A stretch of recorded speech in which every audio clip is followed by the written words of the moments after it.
Well, here we are, our faithful few, right? Uh, Looking forward to today. The subject is poetry um, from the Old Testament, obviously. And Eve has done a lot of research for this one in particular. And I think you're going to enjoy the pieces that she selected and the reasons why. And with that, I'll turn it over to Eve.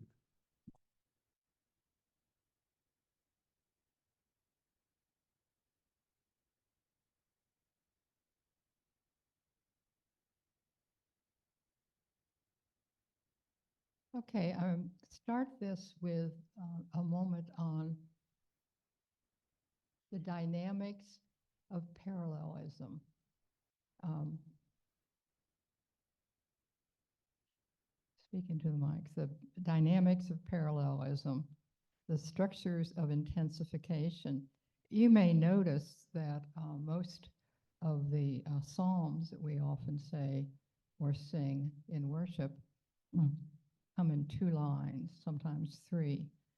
And there's a structure underneath that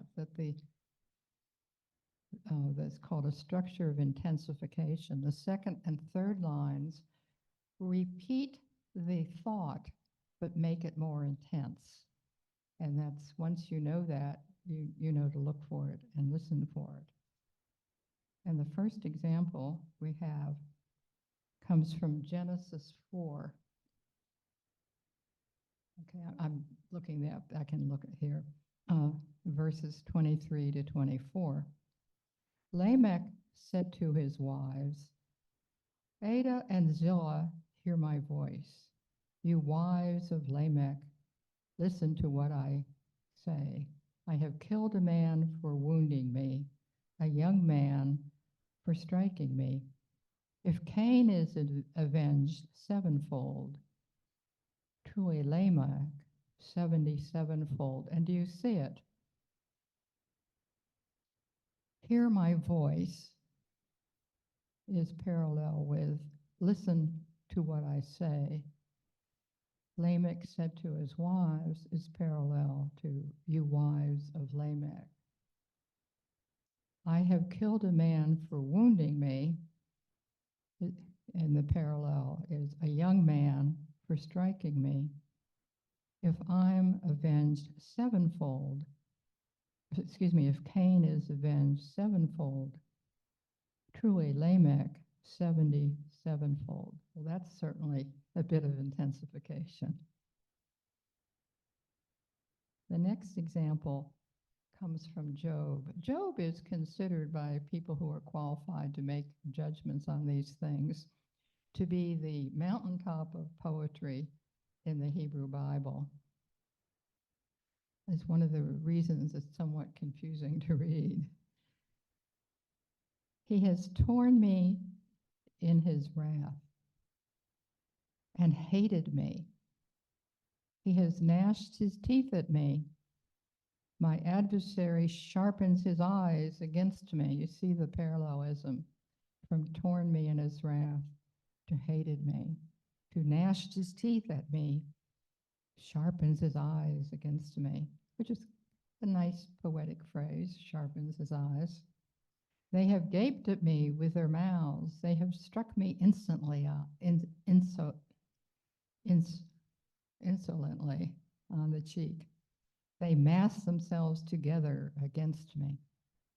God gives me up to the ungodly and casts me into the hands of the wicked. So we go from ungodly to the wicked, from gaped at me to struck me. I was at ease, and he broke me in two. He seized me by the neck and dashed me to pieces. He set me up as his target. And of course, he's talking about God.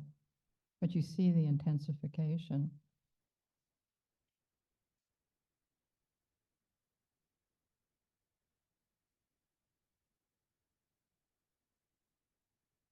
And from the prophet Micah, the prophets mostly spoke in poetry.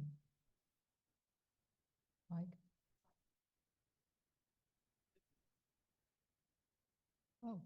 Thank you. With what shall I come before the Lord and bow myself before God on high? So we go from come before the Lord to bow myself. Shall I come before him with burnt offerings, with calves a year old? So we get more specific here. General term, burnt offerings, to the specific term, calves a year old. Will the Lord be pleased with thousands of rams, with 10,000s of rivers of oil? Shall I give my firstborn for my transgression, the fruit of my body for the sin of my soul? There's a certain beauty to this in the words, and it must sound wonderful in Hebrew.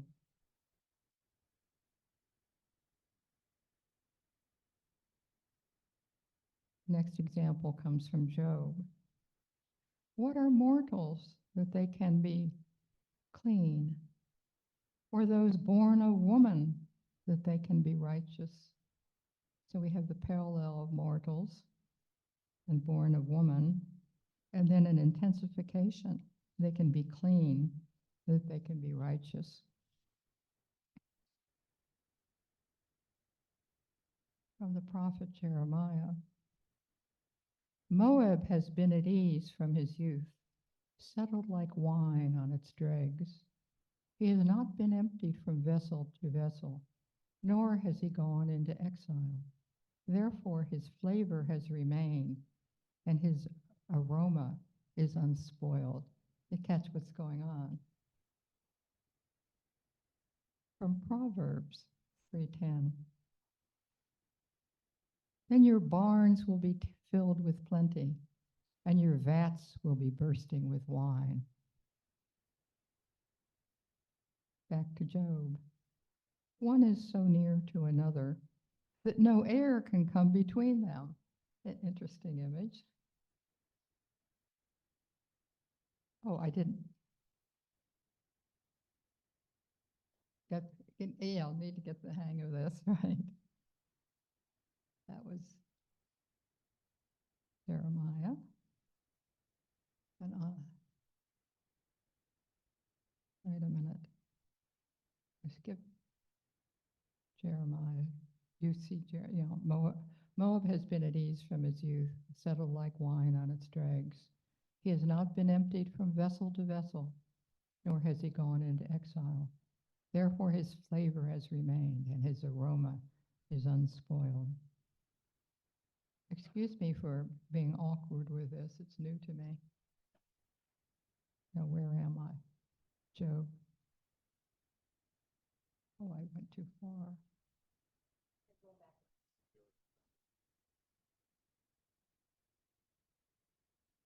Well, where do I want to be? I did Jeremiah. Yes. Proverbs. Okay. By the way, if you haven't noticed, I've been tested. I am scientifically tested to be uncoordinated.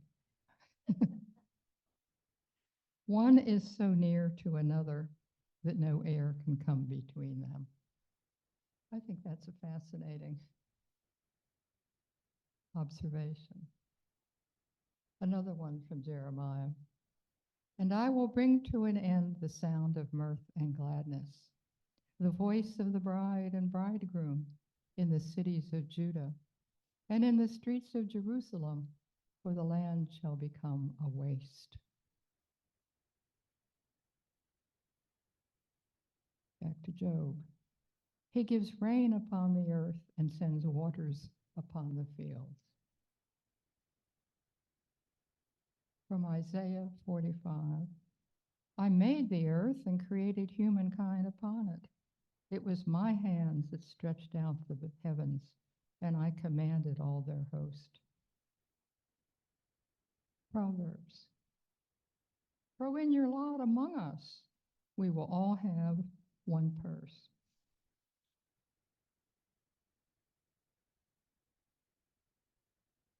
Isaiah. No.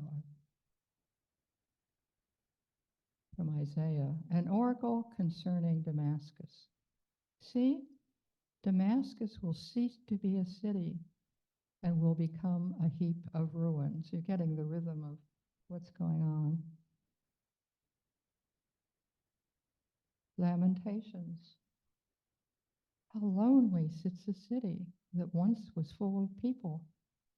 How like a widow she has become, she that was great among the nations, she that was a princess among the provinces, has become a vassal.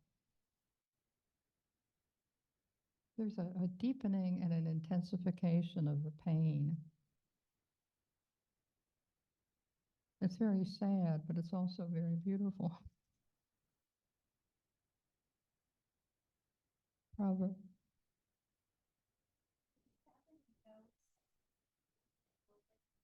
Oh, that's Julianne's creation.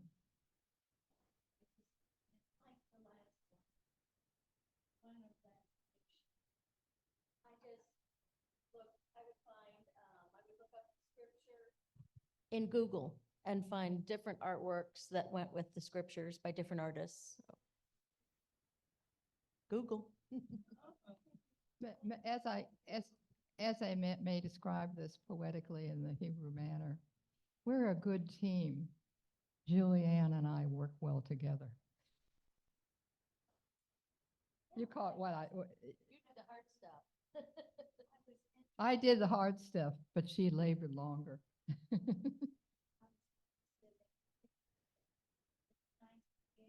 Yeah, well, that's Julianne.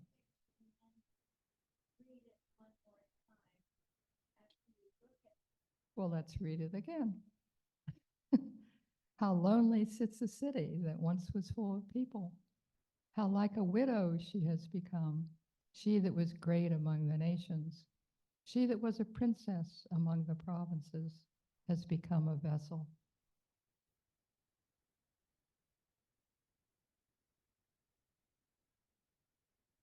Proverbs 24. Don't think of Proverbs as poetic.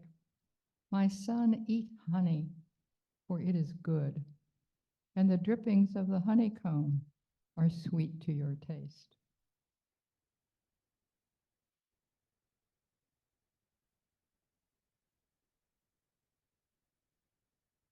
Back to Isaiah.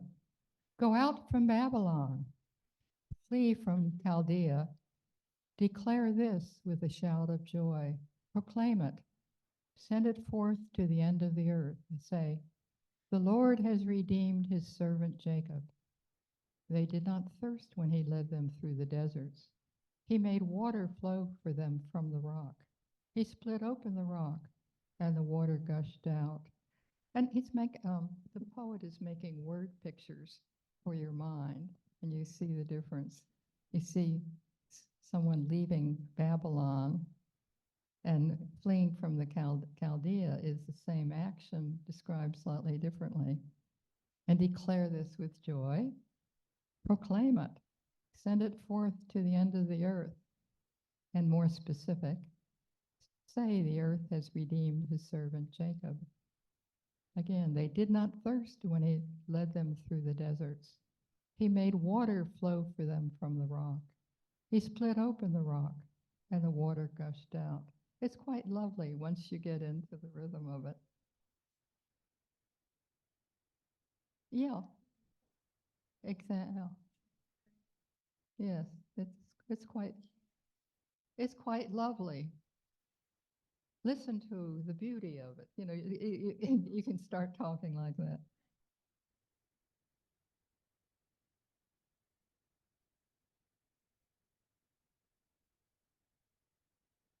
Trying to see which one's up there.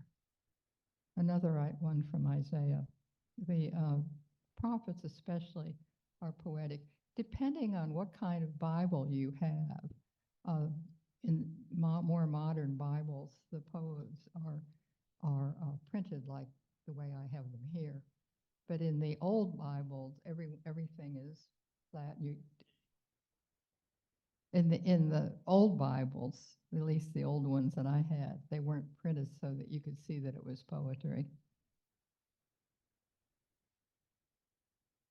Kings shall be your foster fathers, and their queens your nursing mothers. With their faces to the ground, they shall bow down to you and lick the dust of your feet. Then you will know that I am the Lord. Those who wait for me shall not be put to shame. So kings will be your foster fathers. It's parallel. It's not more intent. It's some of it's an intensification, and some of it is a different way of saying similar ideas. And their queens, your nursing mothers. With their faces to the ground, they shall bow down to you and lick the dust of your feet. And that's a bit of intensification. Then you shall know that I am the Lord. Those who wait for me shall not be put to shame.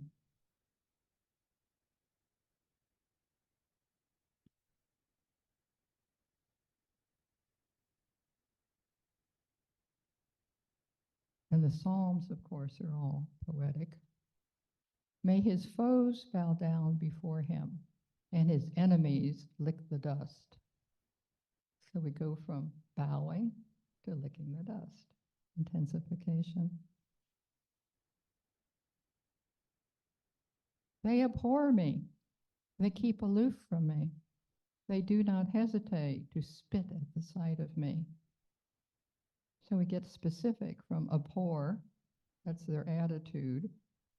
They keep aloof from me, that's an action. They do not hesitate to spit at the sight of me. That is certainly an intensification. Another one from a psalm, Psalm 3. Deliverance belongs to the Lord. Thy blessing be upon thy people. So somebody, what are the parallels? Somebody?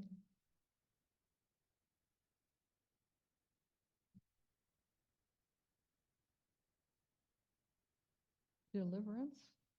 And what is the deliverance? The blessing, yes. So deliverance is equated with blessing.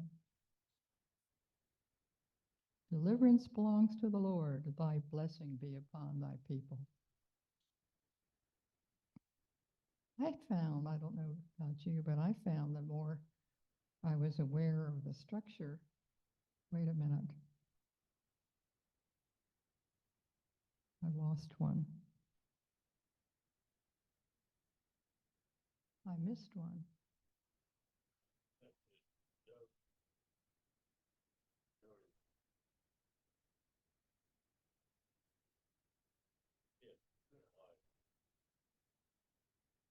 Somehow I.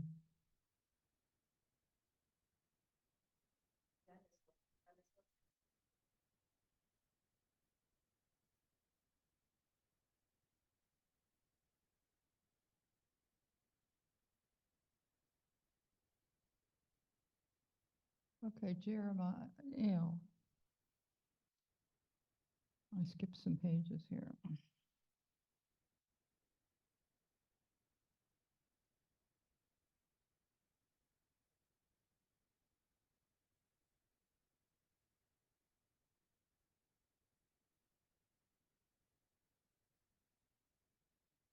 Well, you can skip this one.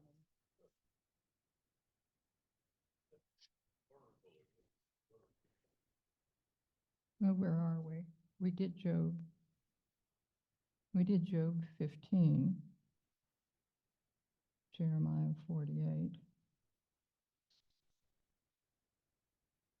Proverbs 3, Jeremiah 7. There it is. Jeremiah 2.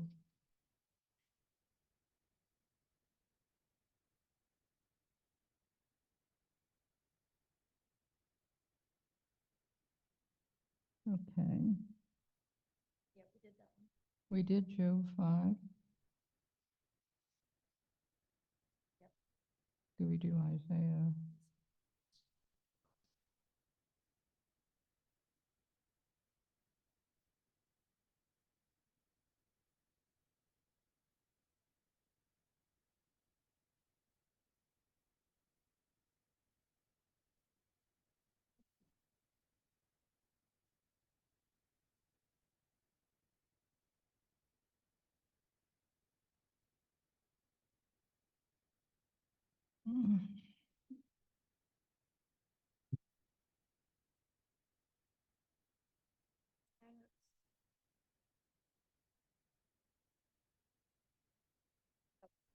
Or even the microphone is uncoordinated.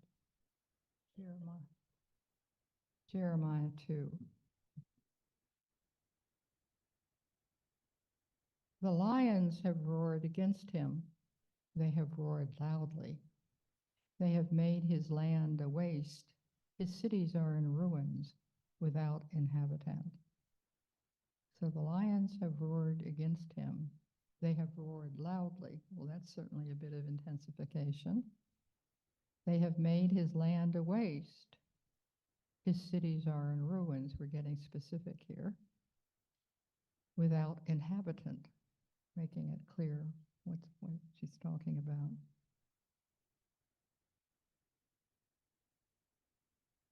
Ah, they have made his lands a waste. His cities are in ruin. And then what does that mean? Without inhabitant. A ruined city has no people.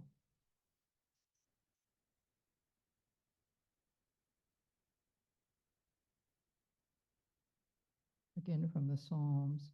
You shall break them with a rod of iron and dash them to pieces like a potter's vessel.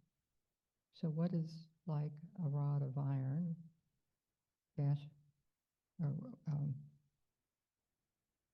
You shall break them with a rod of iron, the general statement. Who is them? What does it mean to break? And dash them in pieces like a potter's vessel. So it's more specific. Excuse me?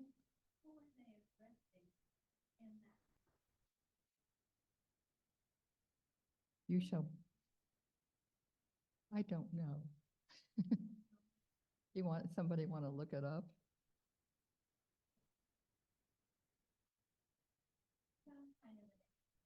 Well, yes, a number of the Psalms are about the enemies. If you go to the Psalms wanting some devotional literature, some of it isn't very devotional. There's a lot in about stomping on enemies and dashing the heads of the babies of the enemies. Yes.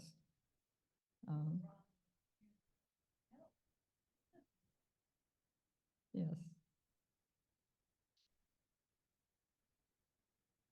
We have to be honest about what they say. It's not always, sweet. It's much tougher, much more realistic, in my opinion. Back to Isaiah. If you offer your food to the hungry and satisfy the needs of the afflicted, then your light shall rise in the darkness and your gloom be like the noonday. So if you offer your hungry to the, you're hungry. If you offer your food to the hungry, you are satisfying the needs of the afflicted. Two different ways of saying what the results are, and saying what that means, and then your light shall rise in the darkness, and your gloom be like the noonday. That's kind of lovely, isn't it? This is good stuff.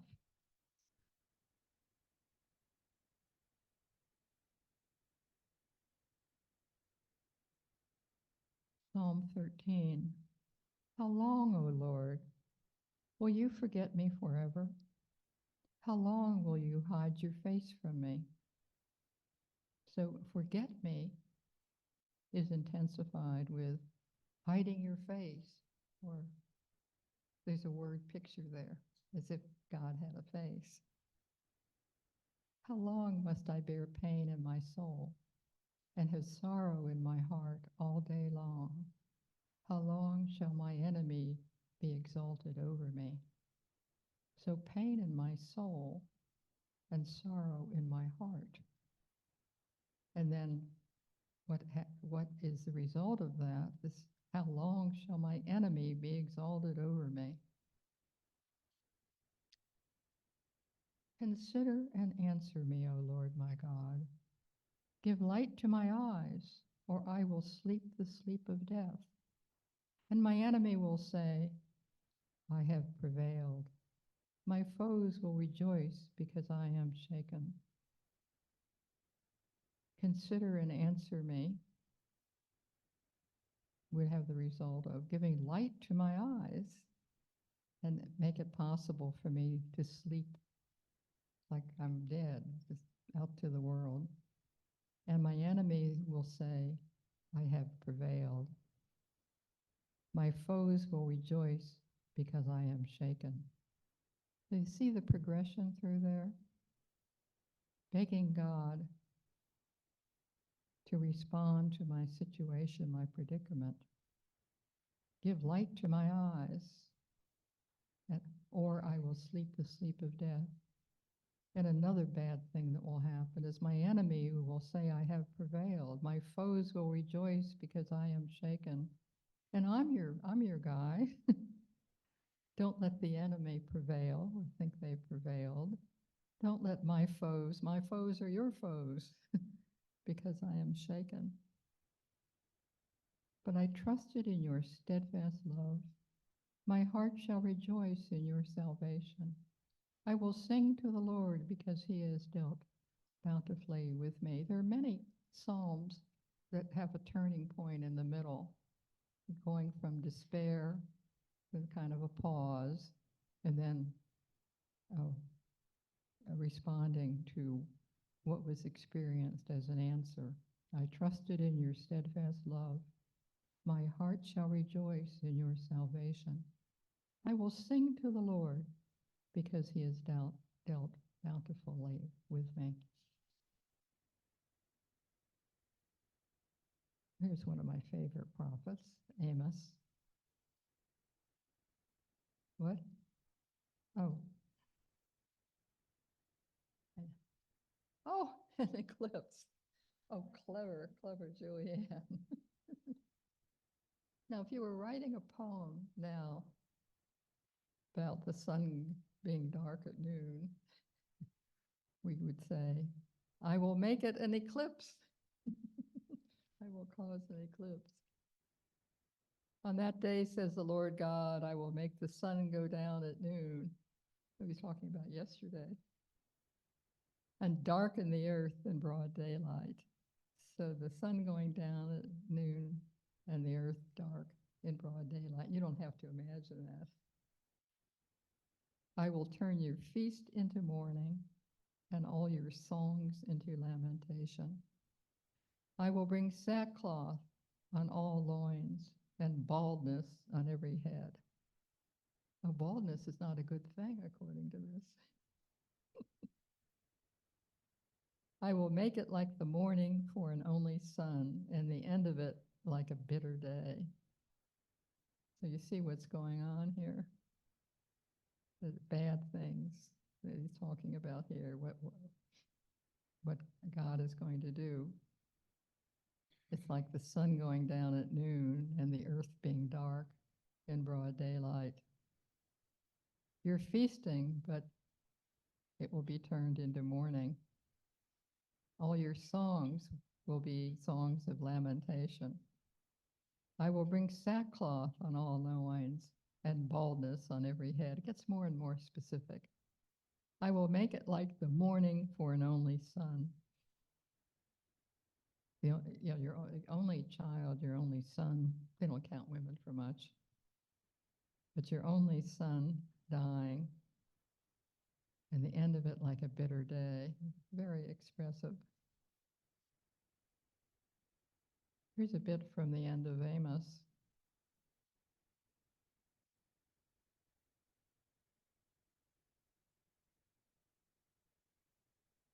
I saw the Lord standing beside the altar, and he said, strike the capitals until the thresholds shake, and shatter them on the heads of all the people. And those who are left I will kill with the sword. Not one of them shall flee away. Not one of them shall escape. So we have striking the capitals so hard, it's like this, it makes the threshold shake, is parallel and intensified with shatter them on the heads of all the people. That's even worse. And those who are left of all the people who've had the stone things thrown on their heads, they, they will be killed by the sword. Not one of them shall flee away. Not one of them shall escape. And of course, flee away and escape are saying the same thing in a different way. Though they dig into Sheol, from there shall my hand take them. Though they climb up to heaven, from there I will bring them down. I'm going to get them, whatever. My hand will take them if they dig down. And if they climb up, I will bring them down. Though they hide themselves on the top of Carmel, from there I will search out and take them. And though they hide them from my sight at the bottom of the sea, there I will command the sea serpent, and it shall bite them. These are very scary images, and it gets worse. They're hiding in the top of the mountain, and I will come after them. They'll go down to the bottom of the sea, and I will make the sea serpent bite them. And though they go into captivity in front of their enemies, there I will command the sword, and it shall kill them. And I will fix my eyes on them for harm and not for good. So they'll be killed by the sword, and I'm watching them for harm, so bad things will happen.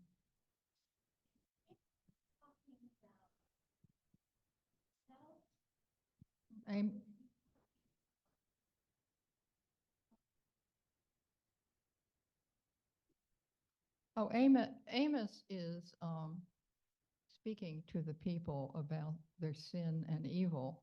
They have cheated the poor. That's basically they worshipped idols.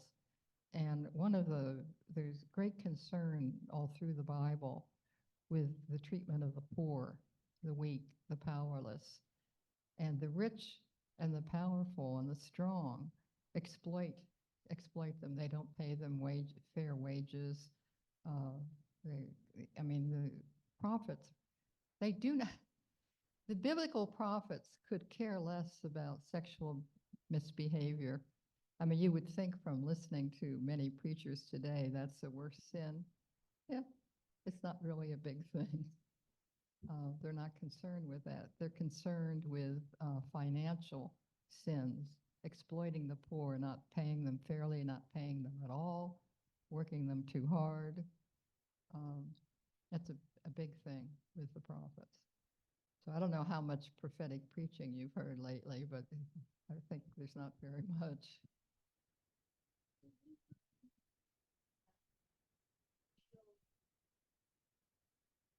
That's the underground. They don't have the concept of hell. There's no torment. It's just where the realm of the dead, Sheol.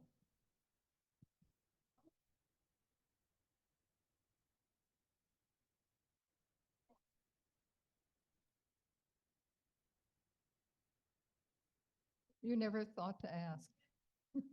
No, it's the grave where we put the dead people, the Sheol. No, okay, thank.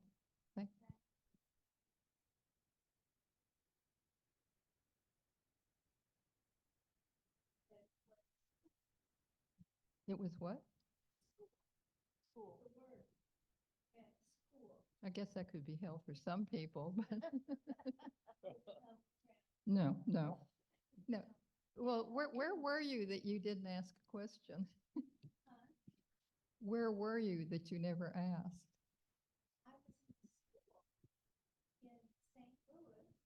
Louis with a bunch of refugee children coming in during World War II.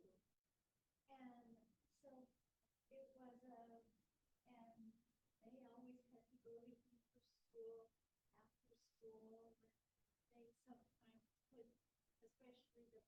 they could, finish their homework. Well, if they were Jews, you should have asked them. They might have known the answer to your questions.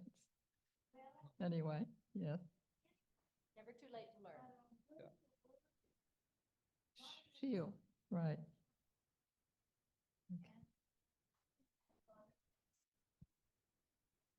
No, okay. okay. Now, where were we? Oh, the sea serpent biting these people. No, he's speaking against the people who cheat the poor, basically. I think it was Jim Wallace from Sojourner who did an experiment. He had a cheap paperback Bible and a pair of scissors, and he went through the Bible and cut out all the verses about money, and he hardly anything left. You know, there wasn't a great deal about sexual sins, but a great deal about uh, money. Yes, the Bible's very concerned with money. Where was I?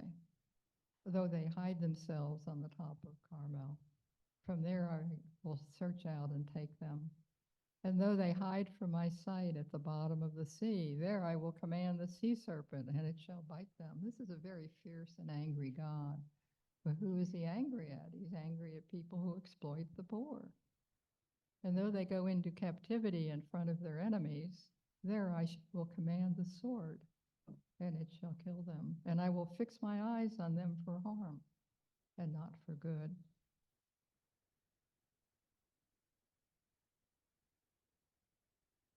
Well, thank you for your questions. It's, you know, there's other people are probably thinking the same thing and not asking questions, right?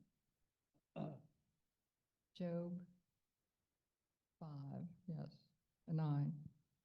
He who removes mountains and they do not know it, when he overturns them in his anger, who shakes the earth out of its place and its pillars tremble, who commands the sun and it does not rise, who seals up the stars, who alone stretched out the heavens and trampled the waves of the sea, who made the bear and Orion, the Pleiades and the chambers of the south, who does great things beyond understanding and marvelous things without number.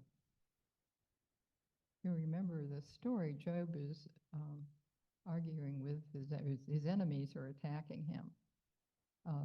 His enemies believe what we read a great deal about in the early part of the Bible. Remember Psalm 1.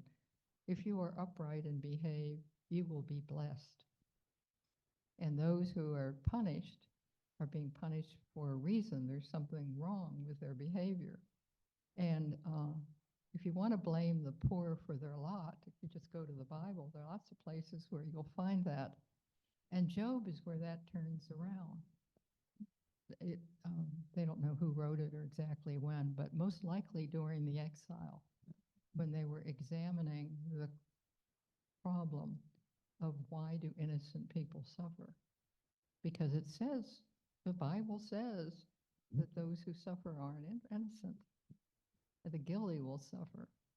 So you can't hold up a Bible and say the Bible says. You can find contradictory things. So you have to know what you're doing and which part of the Bible you're reading. But these are the people who are arguing with Job, and Job's so-called friends were convinced that he had done something terrible or he wouldn't be suffering. So they're describing the power of God, he who removes mountains and they do not know it, when he overturns them in his anger, who shakes the earth out of its place and its pillars tremble. We have some parallels there, shaking the earth and overturning them. The pillars of the earth trembling. Remember, the earth rested on pillars. The earth rests on pillars.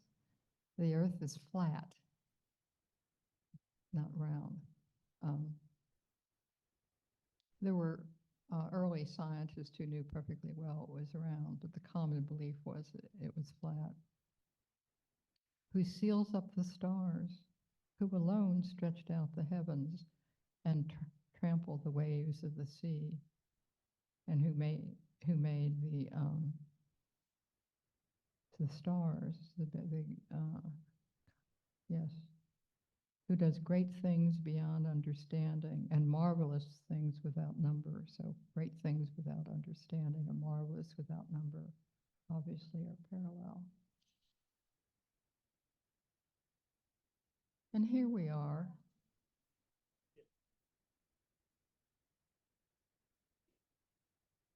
Yes, Psalm 1 begins, happy the man who has walked not in the counsel of the wicked, nor on the way of sinners has stood, nor in the session of fools has sat. So that where are the parallels here? He's not walking, and that's a phrase for he's not living. He's not hanging out with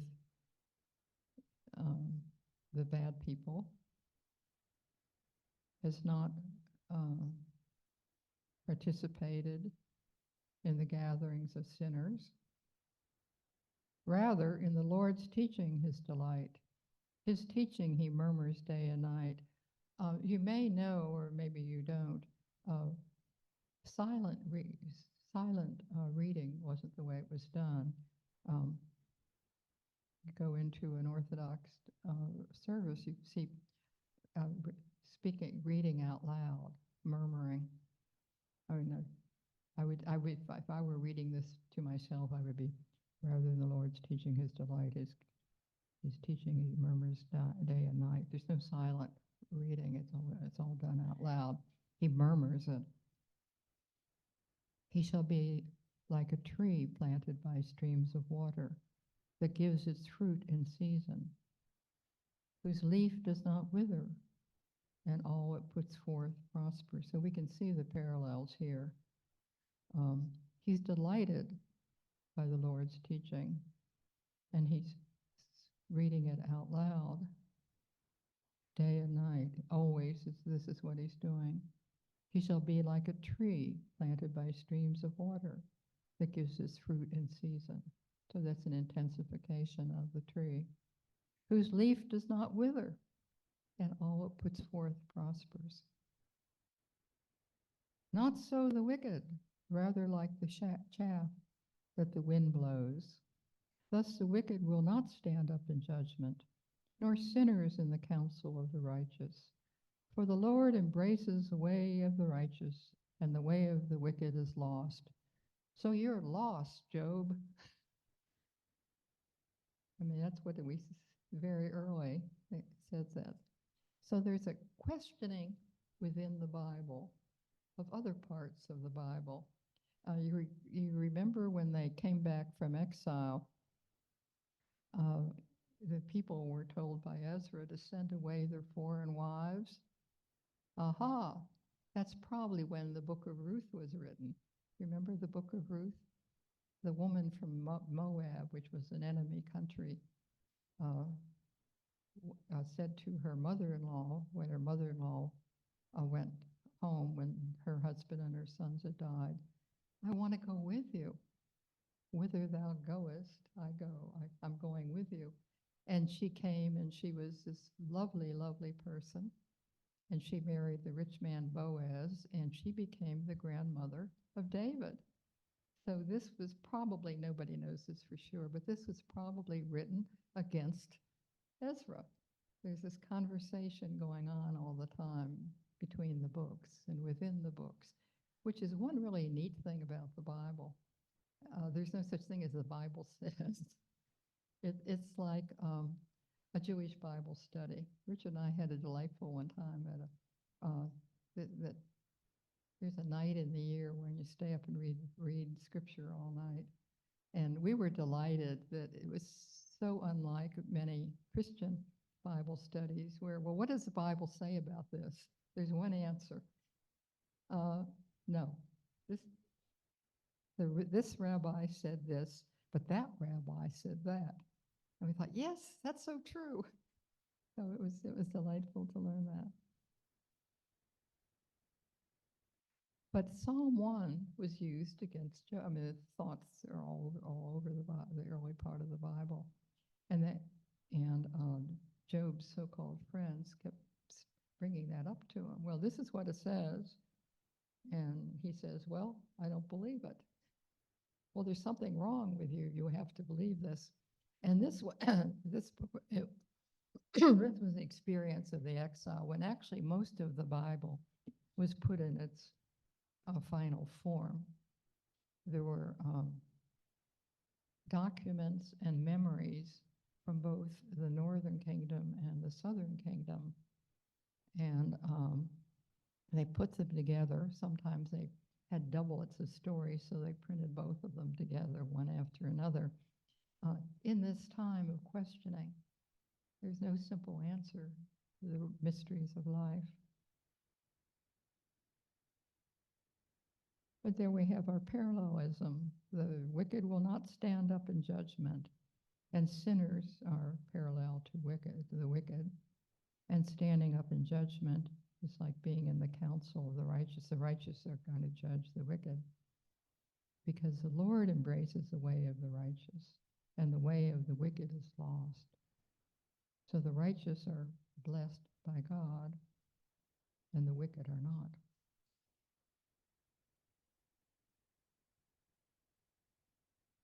Here's a section from the Psalms that I like. O Lord, our Master, how majestic your name in all the earth. You whose splendor was told over the heavens from the mouth of babes and sucklings. You have founded strength because of your foes to put an end to enemy and avenger. When I see your heavens, the work of your fingers, the moon and the stars you establish. So here we have the movement to the specific.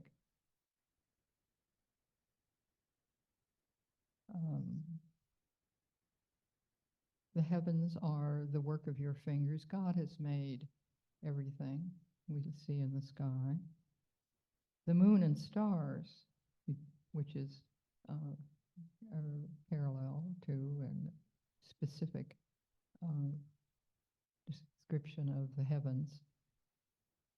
You made them. You made the moon and the stars. What is man that you should note him? Human creature that you pay him heed. I avoided the modern translations where they change man to people, the inclusive language, which sometimes messes up the rhythm. But man is considered to mean human being. But what is man that you should note him? Human creature that you pay him heed. So there's a movement here from looking at, I can look at the heavens, the sky, the sun, the moon, the stars, and know that God made them. We're itsy bitsy people, human creatures. And the poet here is saying, what are we so tiny in your creation that you even pay attention to us? What, this is just a lovely poem. You have set him little less than the angels. With honor and glory you have crowned him. You have made him rule over all. You have placed at his feet the work of your hands. So we hear here an acknowledgement of God's greatness and the insignificant human beings have been honored by God, and he's put human beings over the rest of creation. And all of creation is the work of the hands of God, and he's given human beings dominion over it. We see that in the story of creation. And then he gets specific. Well, what is the work of your hands? Sheep and oxen, all of them, and beasts of the field as well. Bird of the heavens and fish of the sea, what passes over the paths of the sea. O Lord, our Master, how majestic your name in all the earth. So it's a lovely song of praise to God. And we go sheep and oxen, parallel to beast of the field, and a variation, beast of the field, birds of the heaven and fish of the sea, what passes over the paths of the sea. And then they, wrapping up, how majestic is your name in all the earth. And this has been a description of the majesty of God.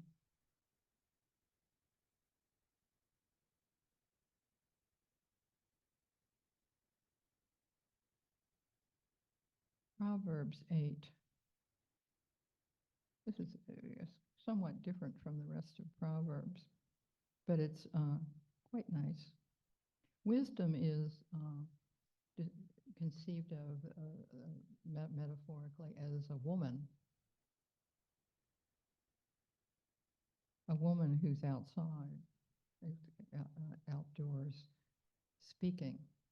Listen to wisdom. Does not wisdom call? Does not understanding raise her voice? And wisdom is equivalent to understanding, and call to her raising a voice. On the heights beside the way, at the crossroads, she takes her stand. Beside the gates in front of the town, at the entrance of the portals, she cries aloud. To you, O people, I call, and my cry is to the sons of man, or mortals. So you see the parallel ways of saying the same thing. The entrance of the portals, the gates of the town. O people, the sons of man. The Lord created me at the beginning of his work, the first of his acts of old. The beginning of his work, of course, is parallel to the first of his acts of old. Ages ago, I was set up at the first, which is ages ago, before the beginning of the earth. When there were no depths, I was brought forth. When there are no springs abounding with water. Before the mountains had been shaped, before the hills, I was brought forth. Before he had made the earth with its fields, or the first of the dust of the world. When he established the heavens, I was there. When he drew a circle on the face of the deep. When he made firm the skies above. When he established the fountains of the deep. When he assigned to the sea its limit, so that the waters might not transgress his command. When he marked out the foundations of the earth, then I was beside him, like a master workman, and I was daily his delight, rejoicing before him always, rejoicing in his inhabited world, and delighted in the sons of men. There's a drawing.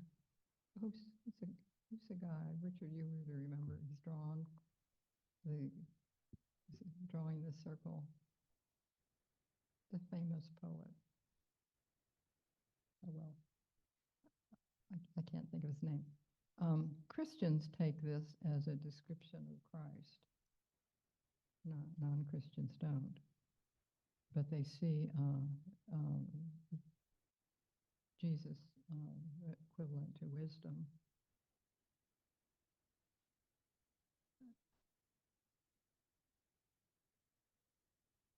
Wisdom, there are a whole bunch of references to wisdom. In fact, I think I'm going to do something on wisdom and understanding next week. But you see the parallels here. Wisdom calls, and understanding is parallel to wisdom, and call and raise her voice. And all the different places, the heights beside the way, at the crossroads, she takes her stand, besides the gates in front of the town, at the entrance of the portals, she cries aloud.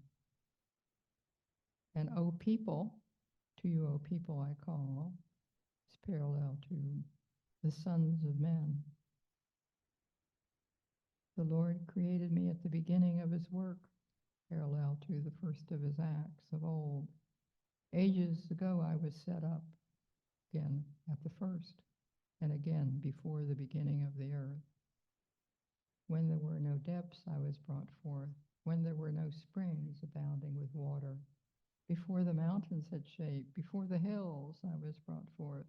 Before he had made the earth with fields, or the first of the dust of the world. So you catch how this is poetic, all the parallel phrases, broadening the meaning, deepening the meaning.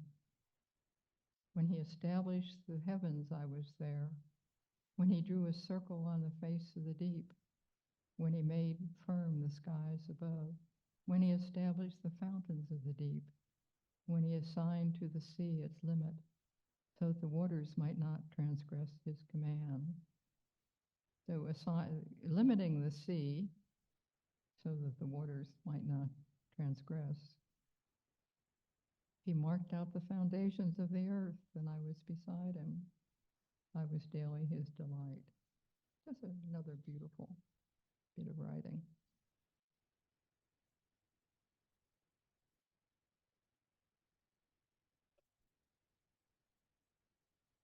Did we do Jeremiah too?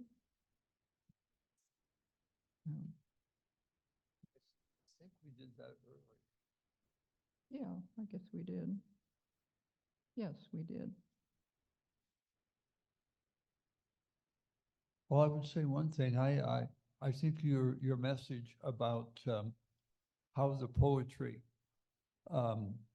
going from the general to the more specific, and the parallelism was something that I hadn't really thought about before.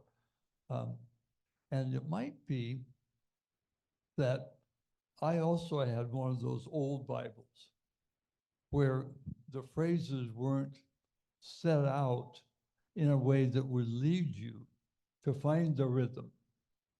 But this is, I think it'd be fun to take a look at one of the more recent translations and typesets of the Old Testament. Get you a new Bible, Rick. Yeah, Ron, yeah. right. Where is Rick? He was going to read some of this in Hebrew for us. Yes. Then you get the rhythm. Yeah. In the language, right? Yeah. Yeah. No, you need a new Bible. Yeah, I think so. Right. I think you're right.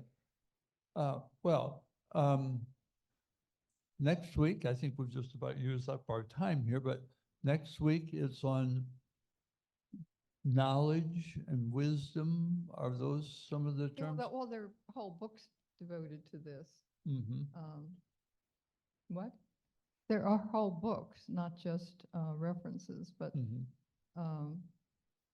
the wisdom of Solomon and Ecclesiastes and so on. It's all sorts of the non-narrative parts. I started off with the narratives and how stories are mostly told through speech, not description. Most of the narrative is somebody saying something, which is very important, and it ties to your idea of God.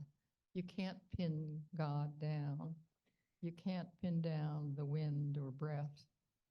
It's there, and you can't stop it. It only exists to the instant it's spoken, and that's quite deliberate. You can't put God in a box. You can't capture God, and you can't make an idol. Trying to put God where you can control God is idolatry, totally beyond you. Well, Any question or comment? Is all this new to everybody, or is this familiar? yes. Oh, Marilyn on Zoom. You have to unmute.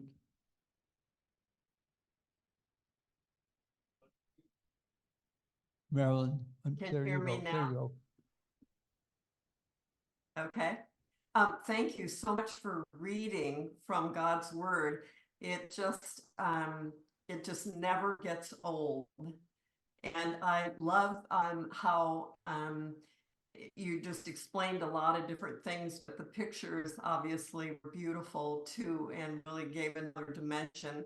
Um, I've studied the Psalms a lot, and it wasn't until I realized in my Bible, which is the New International Version, is the one that I read from, that the Psalms are divided into sections or books, 5 books, and they reflect the Pentateuch, and that's given me more understanding of, King David and the many Psalms, almost half of the Psalms that he wrote. So anyway, just so much to explore, but thank you for your time. Yeah, thank you, Marilyn. That's just what was running through a lot of our minds, I think. So next week, Mhm. we'll be back and we'll have more to learn. Thank you, Eve.